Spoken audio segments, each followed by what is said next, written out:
Hi, so this video, it's just about certain things that's happened. Everything here that I speak of is my own wisdom from personal experience. If anyone does quote it or use it, please do 100% use me and reference me. Don't use me, but reference me as the person you've received it from. I'm tired of people stealing what's mine. If I've ever done that unknowingly, I apologise, and it would be unknowingly because I wouldn't do that to someone. This painting I painted, it was my first painting I ever painted.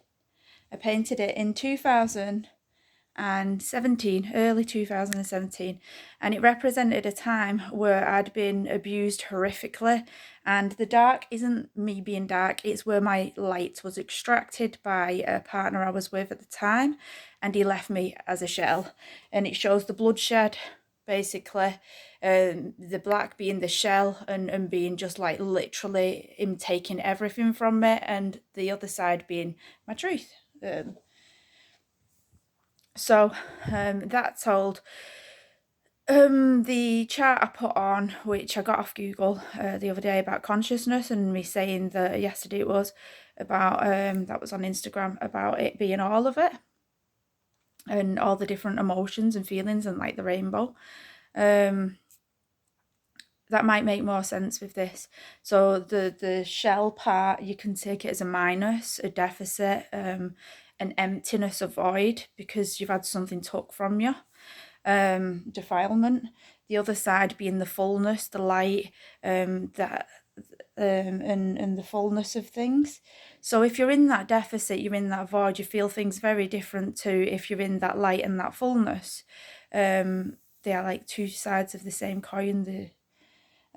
So in that void, in that darkness, when you've had that extraction, you'd be in things like dissociation, depersonalization, possibly derealization,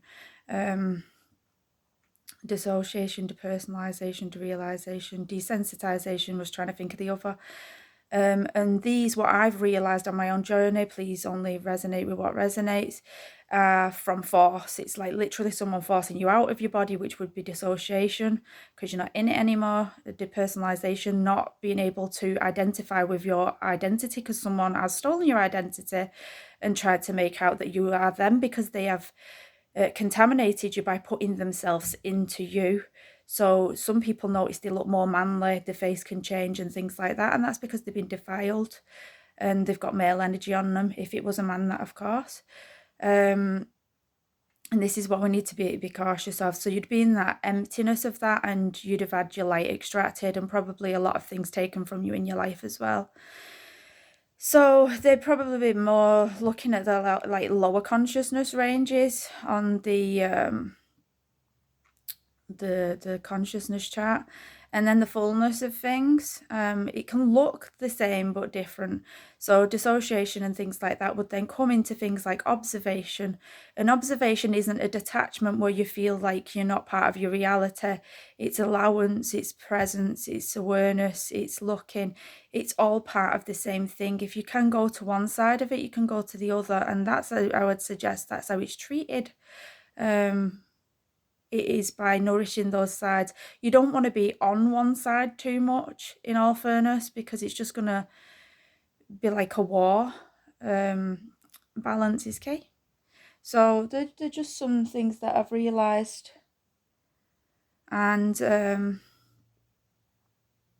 think it's just really important to know that we are our truth, and it's not okay for people to hurt and harm us because they want to be us, or want to take something from us, or want our identity to be in something other than ourselves. Like, my identity is in myself.